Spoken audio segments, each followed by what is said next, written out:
Welcome to my YouTube channel.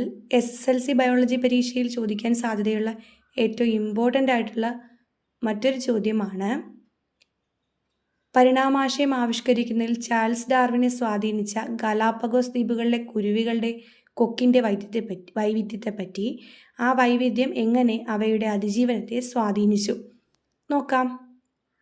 ഇവിടെ കുറേ കുരുവികളുടെ പ്രത്യേകതകൾ കൊടുത്തിട്ടുണ്ട്. പൂർവിക കുരുവി, വിത്തുതീനി കുരുവി, കള്ളിമുൾച്ചെടി ഭക്ഷണമാക്കുന്നവ, പ്രാണികളെ ഭക്ഷണമാക്കുന്നവ.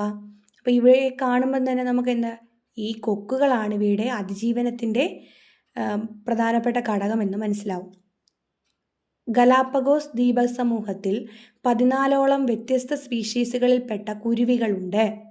നിലത്ത് വസിച്ച് വിത്ത് കഴിക്കുന്നവ, ഗ്രൗണ്ട് ഫിഞ്ച്, കള്ളിമുൾച്ചെടിയിൽ വസിച്ച് വിത്ത് ഭക്ഷിക്കുന്നവ, കാക്ടസ് ഫിഞ്ച്, മരത്തിൽ വസിച്ച് പ്രാണികളെ ഭക്ഷിക്കുന്നവ, ഫ്രീ ഫിഞ്ച് തുടങ്ങിയവ അവയിൽ ചിലതാണ്.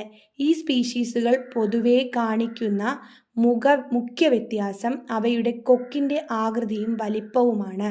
കൊക്കിൻ്റെ ആകൃതിയും വലിപ്പവുമാണ് ഇവയിൽ ഒരു മുഖ്യ വ്യത്യാസം എന്ന് പറയുന്നത്.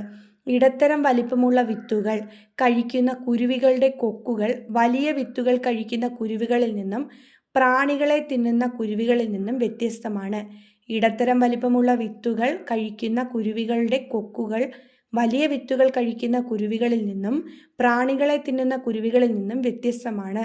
കൊക്കുകൾ അവയുടെ ഭക്ഷണ സമ്പാദനത്തിനുള്ള പ്രധാന ഉപാധിയാണ്. കൊക്കുകൾ അവയുടെ ഭക്ഷണ സമ്പാദനത്തിനുള്ള പ്രധാന ഉപാധിയാണ്. പരിസ്ഥിതിയിലെ ഭക്ഷ്യ സ്രോതസ്സുകളുടെ ലഭ്യതയ്ക്കനുസരിച്ച് അനുയോജ്യമായ ആകൃതിയോ വലിപ്പമോ ഉള്ള കൊക്കുള്ള കുരുവികൾ അതിജീവനത്തിന് പാത്രമാവുകയും അതിജീവിക്കുകയും കൂടുതൽ തലമുറകളെ ഉൽപ്പാദിപ്പിക്കുകയും ചെയ്യുന്നു. എന്താ പറഞ്ഞത്? പരിസ്ഥിതിയിലെ ഭക്ഷ്യസ്രോതസ്സുകളുടെ ലഭ്യതയ്ക്കനുസരിച്ച് അനുയോജ്യമായ ആകൃതിയോ വലിപ്പമോ ഉള്ള കൊക്കുള്ള കുരുവികൾ അതിജീവിക്കുകയും കൂടുതൽ തലമുറകളെ ഉൽപ്പാദിപ്പിക്കുകയും ചെയ്യും. അപ്പോൾ ഇത്ര കാര്യങ്ങളാണ് അവിടെ നമ്മൾ മനസ്സിലാക്കേണ്ടത്. എന്താണ് കൊക്കുകളുടെ വൈവിധ്യം പറഞ്ഞത്? പല ടൈപ്പ് ഓഫ് കൊക്കുള്ള ജീവികളുണ്ട്. നിലത്ത് വസിച്ച് വിത്ത് കഴിക്കുന്നവയുണ്ട്, കള്ളിമുൾച്ചെടികൾ വസിച്ച് വിത്ത് ഭക്ഷിക്കുന്നവയുണ്ട്, മരത്തിൽ വസിച്ച് പ്രാണികളെ ഭക്ഷിക്കുന്നവയുണ്ട്. ഈ സ്പീഷീസുകൾ പൊതുവായി കാണിക്കുന്ന മുഖ്യ വ്യത്യാസം എന്താണ്? അവയുടെ കൊക്കിൻ്റെ ആകൃതിയും വലിപ്പത്തിലുമുള്ള വ്യത്യാസം. ഇടത്തരം വലിപ്പമുള്ള വിത്തുകൾ കഴിക്കുന്ന കുരുവികളുടെ കൊക്കുകൾ എങ്ങനെയാണ്? വലിയ വിത്തുകൾ കഴിക്കുന്ന കുരുവികളിൽ നിന്നും പ്രാണികളെ തിന്നുന്ന കുരുവികളിൽ നിന്നും വ്യത്യസ്തമാണ്. കൊക്കുകൾ അവയുടെ ഭക്ഷണ സമ്പാദനത്തിനുള്ള പ്രധാന ഉപാധിയാണ്. ഭക്ഷണ സമ്പാദനത്തിനുള്ള പ്രധാന ഉപാധി ഏതാണ്? കൊക്കുകൾ. ഇത് ഭക്ഷ്യസ്രോതസ്സുകളുടെ ലഭ്യതയ്ക്കനുസരിച്ച് അനുയോജ്യമായ ആകൃതിയോ വലിപ്പമോ ഉള്ള കൊക്കുള്ള കുരുവികൾ അതിജീവിക്കുകയും കൂടുതൽ തലമുറകളെ ഉൽപ്പാദിപ്പിക്കുകയും ചെയ്യും.